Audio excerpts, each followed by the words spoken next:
Hello guys, good afternoon.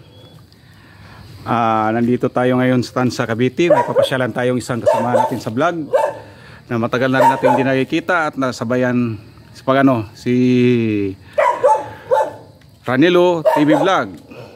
Nandito tayo sa bahay niya ngayon at titingnan natin kung ano ng kalagayan, kumustahin natin siya at bakit nawala siya, hindi na natin kaya nandito tayo ngayon guys. Samahan niyo ko, tatanungin natin siya at tawagin natin. Nandito tayo sa kanyang bahay. Papakita ko sa inyo ang bahay niya guys. Kausapin natin siya at kumustahin natin. Yan guys, ang bahay ni Ranilo Legaspi.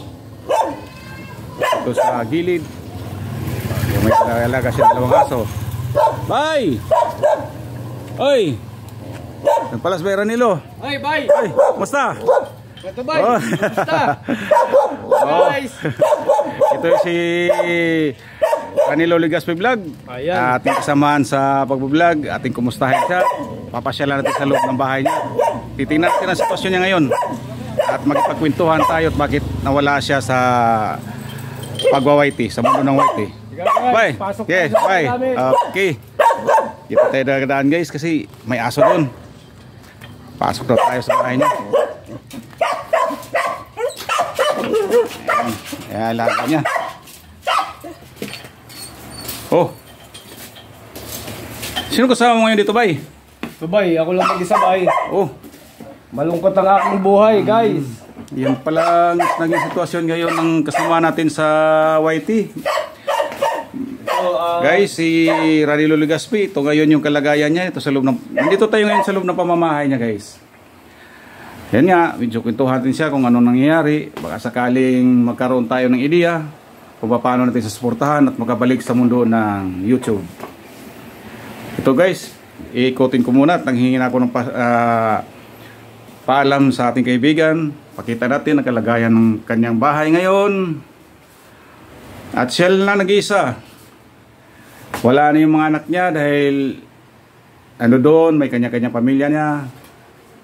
At alamin natin anong dahilan at anong mga punto kung bakit nagkaganito na ang buhay ng ating kaibigan, ng ating kasama sa hanap buhay, kasama natin sa YT World. Nakakalungkot guys, nakakalungkot.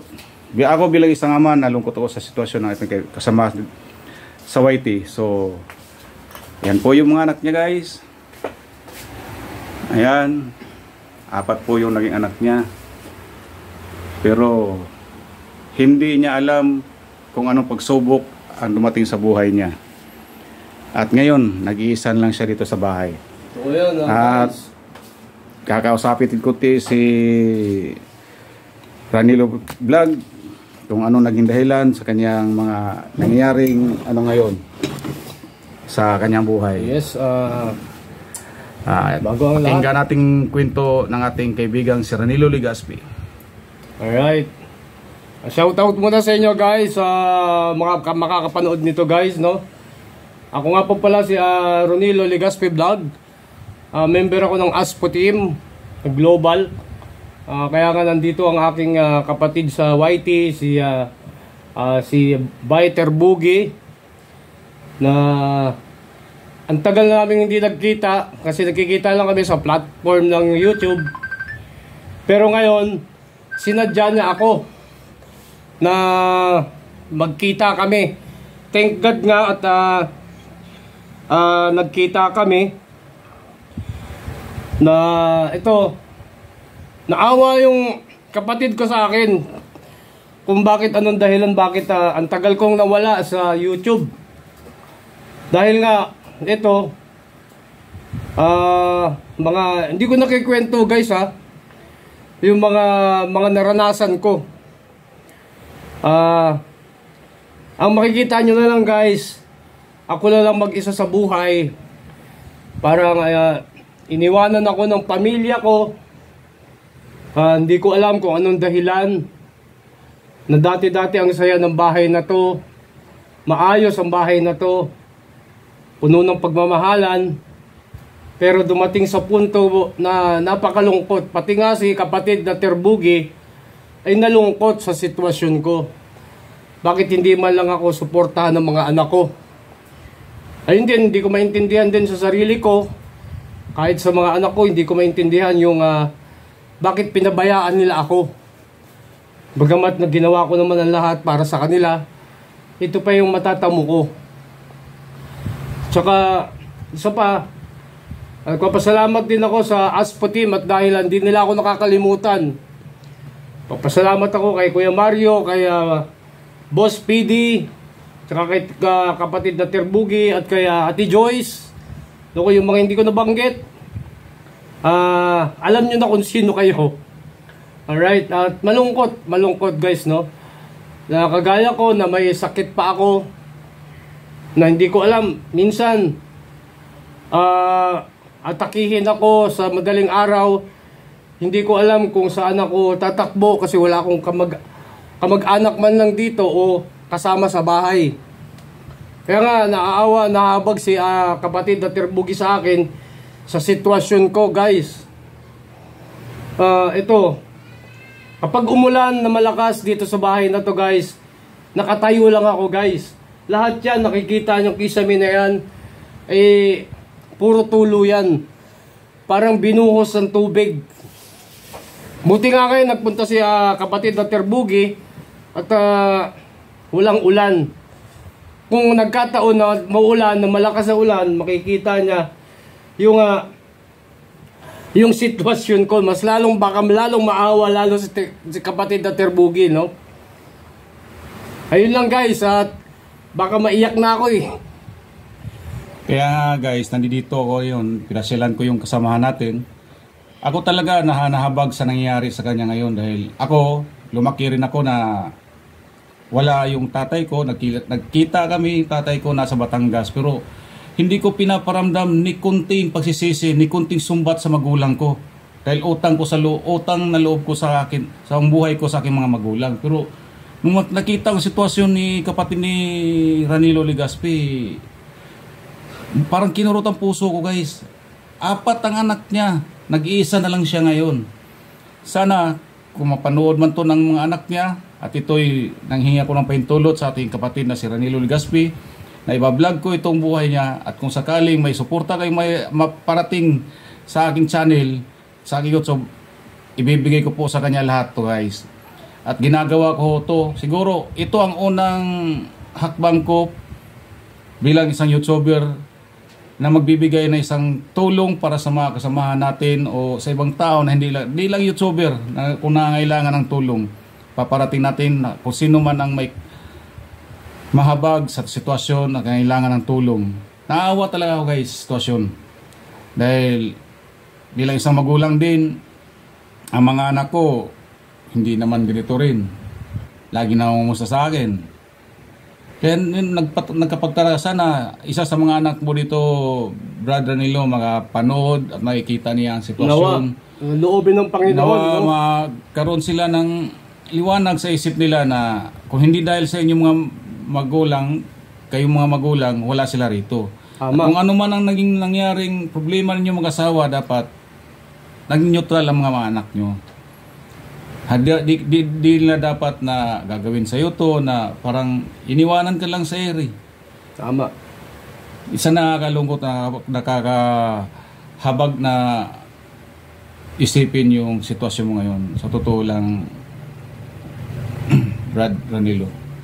Isipin mo, tinan mo, napaka lungkot. Siguro ngayon, di mo medyo naibsan mo konti ang lungkot mo dahil naalaw kita, napasyalan kita dito. Karoon ako ng kausap ba Pero siguro 100% alam ko na pagtalikod ko, nandoon na yung naalala mo lahat ang saya dito sa pamamahay nyo. Totoo yan. Naalala mo lahat yung kalaro mo yung mga anak mo nung maliit pa. Isang malaking dago kasi yun kurot sa puso natin. Tama. Na isipin natin, saan ba ako nagkukulang? Saan ba ako nagkamali, Lord? Bakit ganito? Bakit ganito pagsubok binigay mo? Na sana malampasan mo to bay. Ako, good in faith ako na may mga problema tayo dumarating pero kaya-kaya nating harapin yan. Yes, kasama sa pananalig natin sa Panginoon, magagabayan tayo. Basta tuloy mo lang yung gusto mong mangyari.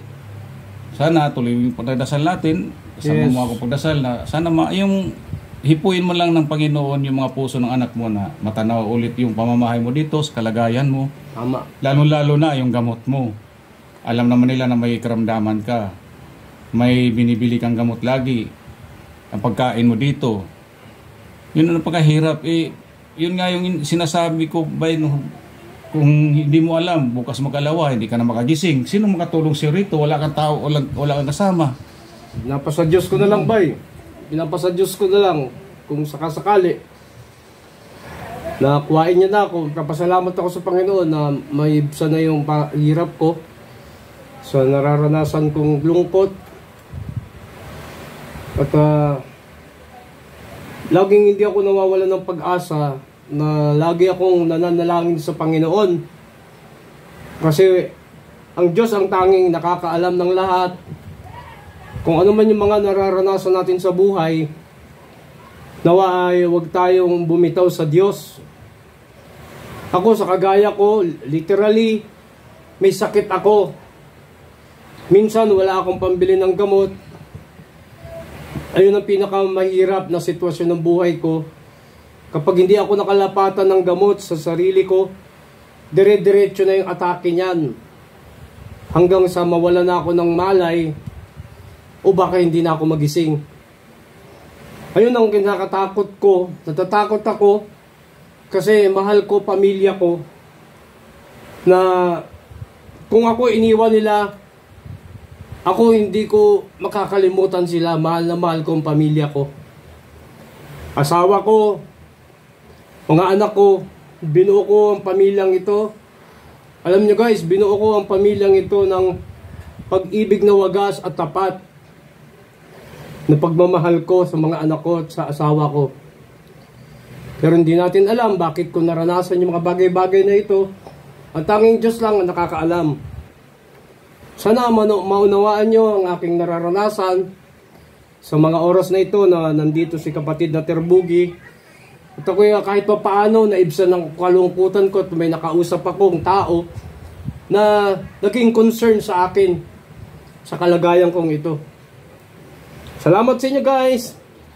Sana naman kung isa sa mga anak mo nito ba'y makapanood, sana isipin sana nila na anhin naman nila ngayon kung halimbawa darating ang panahon na ayayain ka na ni Lord, sumama sa Kanya. Anhin naman nila yung tulong nila sa iyo kung hindi ka na makaramdam. Anhin naman nila yung pagpakita nilang malasakit sa iyo kung hindi mo na sila marinig.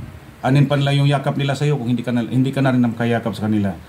Nawa, hangad ko na sana mamulat, hindi lang mga anak mo ba kundi sa ibang mga bata na mga panood man itong sa vlog kong ito, napahalagahan nila ang magulang nila. Hanggat buhay pa, kaya nyo pang yakapin, kaya nyo pang iparamdam ang inyong pagmamahal sa inyong magulang. Kaya nyo pang sabihin, banggitin, Papa, I love you. Mama, I love you. Iparamdam nyo. Yan ang pinaka-importante sa lahat. Huwag na huwag kayong bumitaw sa inyong mga magulang. Kung ano man pagkakamali nila, kung ano mang pag hindi nila pagkaunawaan, manatili kayong sa gitna. Ang suporta nyo, ipapakita nyo kung paano tayo naruga nung maliit pa tayo sa ating mga magulang, kung paano niya tayo tinataguyod simulang hindi tayo marunong maglakad, hindi pa tayo marunong kumain, sinusubuan tayo, kahit hindi tayo marunong magsalita bilang isang bata, pinipilit ng mga magulang intindihin para lang makakain tayo. Pero ngayon sa mga anak mo, hindi nila naramdaman yan, hindi nila iniisip yun. Yes. Dapat kayong mga bata ngayon, may asawa man kayo, wala, hanggat buhay ang inyong mga magulang, iparamdam nyo na mahal nyo sila. At ito, dito nagtatapos ang aking vlog para sa ating kapatid na si Ranilo Legaspi. Nawa mapupulutan nyo rin ng aral ang naging sitwasyon bilang isang mga anak na wag niyong iwanan ang inyong magulang. Okay guys, susunod